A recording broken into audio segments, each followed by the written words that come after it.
हम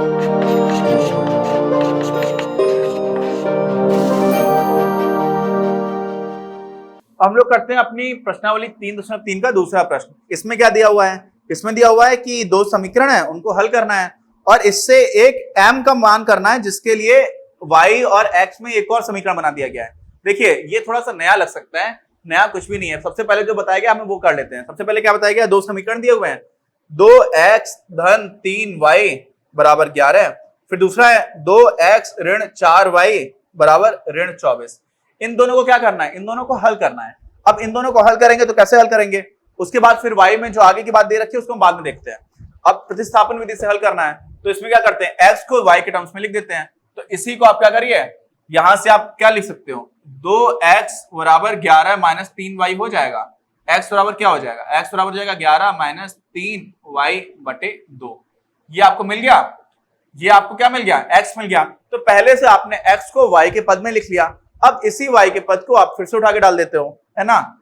दो, अब x के क्या रखोगे? x के ये रखोगे जो आपको पहले मिला है। तो 11 माइनस 3y बटे 2 माइनस 4y बराबर ऋण 24, ये दे रखा है। अब देखो 2 से 2 कट जाएगा तो सीधे सीधे आप खोल लोगे इसको तो क्या मिलेगा? 11 माइनस 3y ऋण 4y ये बराबर हो गया ऋण 24। यहां से देखिए ये ऋण 3 और ऋण 4 क्या हो जाएगा? ऋण 7y, और ये ऋण 24 था, ऋण 11 को इधर ले जाओगे तो क्या हो जाएगा? ऋण 35। ऋण से ऋण कट गया, y आपको मिल गया 5। अच्छा x निकाल लो पहले, आगे वाली चीज हम देखेंगे, पहले x निकाल लेते हैं। x क्या हो जाएगा? 2x धन 3y है बराबर 11। तो आपको x तो पता नहीं है, आपने x लिख दिया।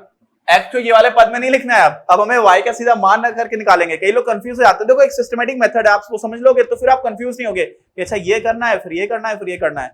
लेकिन वो उससे भी ज्यादा अच्छा क्या है कि आप सोचो कि हो क्या रहा है। तो पहली चीज तो है कि आप मेथड देख लो, है ना? एक एक स्टेप होती है, मेथड देख लिया तो समझ में आ गया, उससे क्लैरिटी रहेगी, आप एग्जामिनेशन में गलत करके नहीं आओगे। लेकिन उसके आगे अगर आपको मजा लेना है तो फिर आप सोचना स्टार्ट करो। तो पहली कंडीशन है वो तो कर लो। नींव नहीं बनाओगे और मकान बना दोगे तो गिर जाएगा यार, समझे? तो यहाँ पे क्या हो जाएगा? 2x धन क्या था? 3y, y का मान कितना आ गया? 5, ये कितना है? 11। तो देखिए 2x जो यहाँ से आप करेंगे तो क्या हो जाएगा? 11 में से 3 × 15 घटा दोगे तो x का मान जो है वो आपको मिल जाएगा ऋण 2। ये आपको x का मान मिल गया। अब क्या दिया हुआ है? अब ये दिया हुआ है यार कि m का वो मान ज्ञात करिए। अब m तो कहीं पर है ही नहीं, लेकिन उसमें लिखा क्या हुआ है कि m का वो मान ज्ञात करिए जिसके लिए y बराबर क्या है? mx धन 3, ये दे रखा है अलग से। अब हुआ क्या? y आपको कितना आया? y आ गया 5, x कितना आ गया राजा बाबू? ऋण 2। यहां पे उठा के रख दो, ये बस इतना सा है। कई बार क्या होता है प्रश्न पढ़ते हैं और डर जाते हैं कि क्या लिखा हुआ था, तो डरने की जरूरत नहीं है, बिल्कुल सिंपल है, सीधा है। इसमें पहले तो आपको जो दे रखा है हल करने का, आपने हल कर दिया। प्रतिस्थापन विधि से बोला गया भाई, उससे कर दिया। विलोपन से बोला था, मुझसे कर देते। अभी नहीं पढ़ा है, आगे पढ़ लेंगे, एक बार मैंने बताया भी था। तो वो हल करने के बाद फिर आगे कहानी क्या है? अगली कहानी में हमें ये दे रखा है कि m का मान ज्ञात करिए जिसके लिए ये हो। अब आपको पता है कि y कितना है? 5 है। m आपको नहीं पता है, x का पता चल चुका है, ऋण 2 है, धन 3 कर दिया। ठीक, तो यहां से क्या हो जाएगा? ऋण 2m जो है वो किसके बराबर हो जाएगा? 3 को इधर ले आइए, 5 ऋण 3, यानी कि ये क्या हो जाएगा? ऋण 2m बराबर किसके बराबर हो जाएगा? 2 के बराबर। तो इसका मतलब m बराबर क्या हो जाएगा? 2 बटे ऋण 2, इसका मतलब ऋण 1। तो m का मान जो है वो आ गया -1। ये आपका उत्तर हो गया। इतना आसान था, कुछ था नहीं, लेकिन एक नई लैंग्वेज, नई भाषा, कुछ नया लिखा हुआ था तो उससे कई लोग हम बार घबरा जाते हैं। तो वहां पर भी हमें सिस्टमेटिकली एक एक कदम आगे बढ़ते रहेंगे तो फिर गलती नहीं होगी, समझे? अब हम क्या करते हैं, इसी का अपना अगला प्रश्न जो है वो कर लेते हैं। और अगले प्रश्न में कई खंड हैं, क्या हैं? बहुत सारे खंड हैं, तो उसमें से हम सारे तो शायद नहीं कर पाएंगे इस वीडियो में, तो अगले वीडियो में कर लेंगे। वीडियो की क्या दिक्कत है? कोई दिक्कत है? कोई दिक्कत नहीं है। तो बोला गया है कि निम्न समस्याओं में रैखिक समीकरण युग्म बनाइए और उनके हल प्रतिस्थापन विधि द्वारा कर दीजिए। ठीक है, पहला क्या दे रखा है? तीसरे में जो प्रश्न है वो आपके स्क्रीन पर आ जाएगा। ठीक, दो संख्याओं का अंतर 26 है, अच्छी बात है। एक संख्या दूसरी संख्या की तिगुनी है। अब हम यहां पर एक संख्या मान लेते हैं x, दूसरी संख्या मान लेते हैं y। तो सबसे पहले तो दे रखा है कि दो संख्याओं का अंतर 26 है। मान लिया x बड़ी है। अंतर में देखो, अंतर क्या होता है? 7 और 4 के बीच का अंतर कितना है? 3, है ना? बात सही है। अब बोला जा रहा है दो संख्याओं के बीच का अंतर 3 है। कोई भी संख्या हो सकती है, 10 और 7 भी हो सकती है। मैं भी जो बताने की कोशिश कर रहा हूँ वो 10 और 7 और 7 और 4 तो अलग है, वो तो एक अलग चीज होगी। आपको समझना चाहिए कि ऐसी तो बहुत सारी संख्या हो सकती है और एक्चुअली अनंत है ही, लेकिन साथ में x बड़ा है कि y बड़ा है, लोग इसमें कंफ्यूज हो जाते हैं। तो कुछ भी एक मान लो, मान लिया हमने कि x बड़ा है, जो बड़ा होगा उसी से आप दूसरे को घटाओगे, है ना। अगर y बड़ा होगा तो y से x को घटा दोगे, लेकिन हम x को बड़ा मान लेते हैं। तो दे रखा है कि x में से आप y घटा रहे हो तो 26 मिल रहा है। क्यों? दोनों संख्याओं का जो अंतर है वो 26 है। और साथ में क्या दिया हुआ है? साथ में दिया हुआ एक संख्या दूसरी संख्या की तिगुनी है। इसका मतलब x से अगर आप y घटा रहे हो और आपको 26 मिल रहा है तो x जो है वही क्या होगा? बड़ी होगी। तो x को ही आप 3 गुना भी रखो। अगर आप यहाँ पे y को 3 गुना कर दोगे ना राजा बाबू, तो दिक्कत हो जाएगी। यहाँ पर ये चीज थोड़ी समझने के लिए, दो संख्याओं का अंतर है तो बड़े से आप छोटे को घटाओगे तो आपको 26 मिलेगा, तभी तो धनात्मक उत्तर मिलेगा। भाई बड़े से कुछ घटाओगे तभी आपको एक धनात्मक उत्तर मिल रहा है। और साथ में बोला जा रहा है कि एक संख्या दूसरी संख्या के 3 गुनी है, तो पहली संख्या ही जो बड़ी आपने मान ली है उसी को तो आप 3 गुना बोलोगे। ऐसा तो नहीं करोगे कि y जो है वो 3x हो जाएगा। ये कर दोगे तो फिर उल्टी चीजें आ जाएंगी। क्या आएंगी हम वो भी देख लेंगे अभी, लेकिन पहले हम प्रश्न कर लेते हैं। आप समझ लो ना। मैं देखो बहुत बार, एक मेरा छोटा भाई था, वो क्या करता था कि उसको आप हमेशा कोई भी समीकरण बना करके दो या कुछ भी ऐसा करके दो, हमेशा हल बहुत अच्छे से हल कर देता है। और एक चीज होती है अबेकस। अबेकस जानते हैं आप? उसमें हम लोग काउंटिंग करते हैं और एक टूल आता था तो वो बहुत जल्दी काउंटिंग करता था। और काउंटिंग मैं भी बहुत जल्दी किया करता था, मतलब कैलकुलेशंस, काउंटिंग नहीं। तो कैलकुलेशंस मैं जल्दी करता था, लेकिन मैंने अबेकस नहीं सीखा था। वो मुझसे छोटा था, उसने अबेकस की क्लास ले रखी थी। तो एक बार हम लोगों ने देखा बैठ करके कि मैं भी 100 क्वेश्चंस करता हूं, तुम भी 100 क्वेश्चंस करो। तो मैं उससे थोड़ा सा ही जल्दी कर पाया, जबकि मेरी कैलकुलेशन काफी अच्छी हुआ करती थी बचपन में, अभी भी इतनी खराब नहीं है।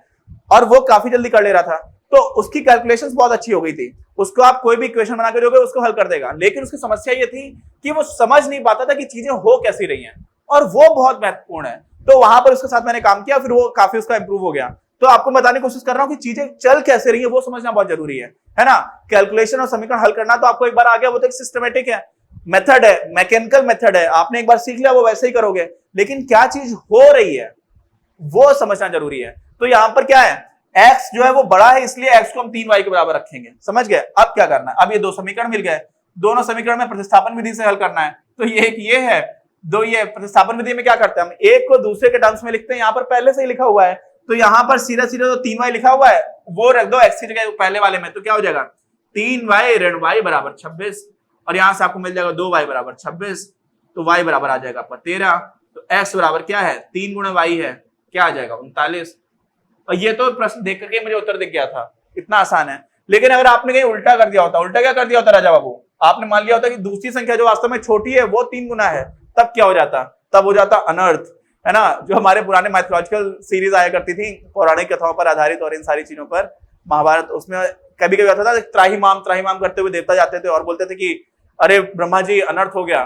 तो ऐसा ही अनर्थ हो जाएगा यहाँ पे। देखिए अनर्थ कैसे होगा, देखिए x ऋण y बराबर क्या है 26, और y आपने क्या मान लिया 3x के बराबर, तो आपको मिलेगा x माइनस 3x बराबर क्या हो जाएगा 26। यहां से आ जाएगा ऋण 2x बराबर 26, तो x बराबर आ जाएगा ऋण 13, और y बराबर क्या आ जाएगा, y बराबर सोचिए क्या आ जाएगा, y आप इधर लेकर के जाओगे तो आप ऋण 13 से ऋण 26 घटाओगे तो आ जाएगा ऋण 39।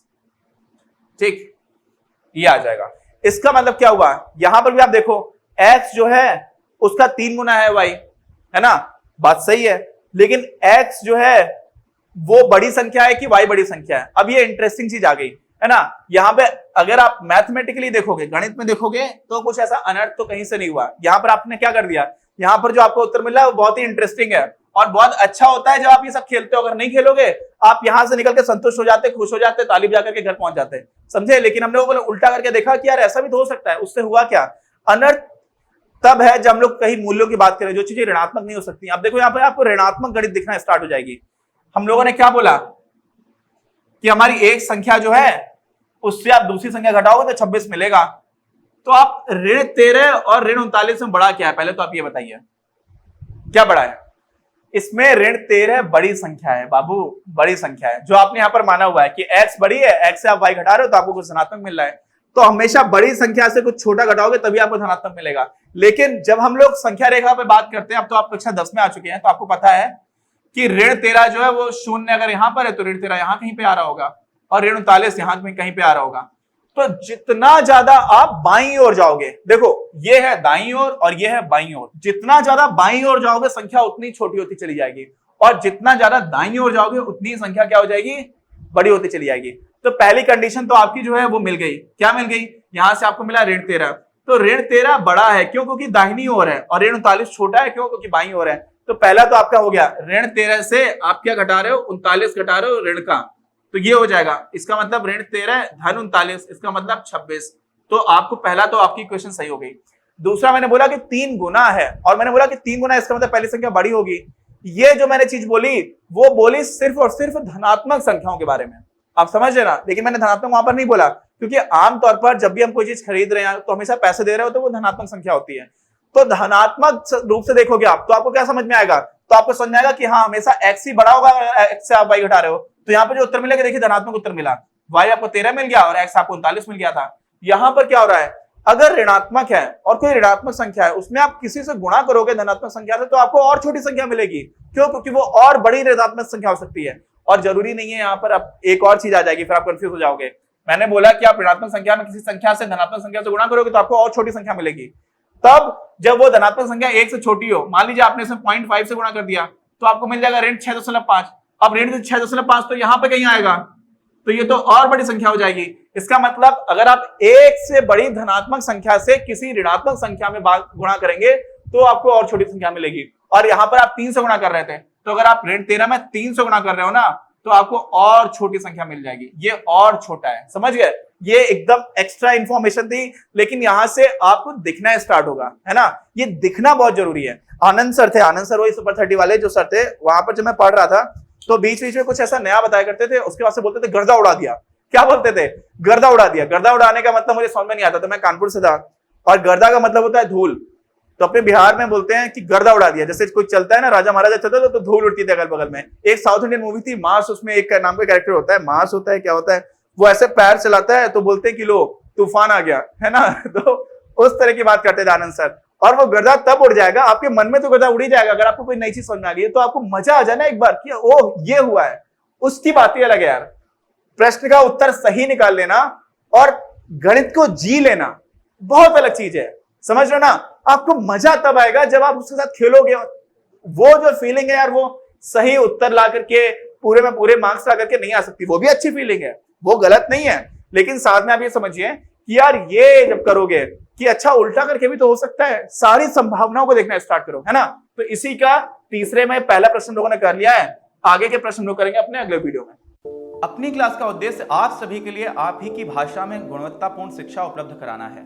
कक्षा 12 तक के सभी प्रमुख विषयों पर हम वीडियोस बना रहे हैं, और कुछ विषयों पर वीडियोस आपके अपने चैनल अपनी क्लास की ही अन्य प्लेलिस्ट पर अपलोड भी हो चुके हैं।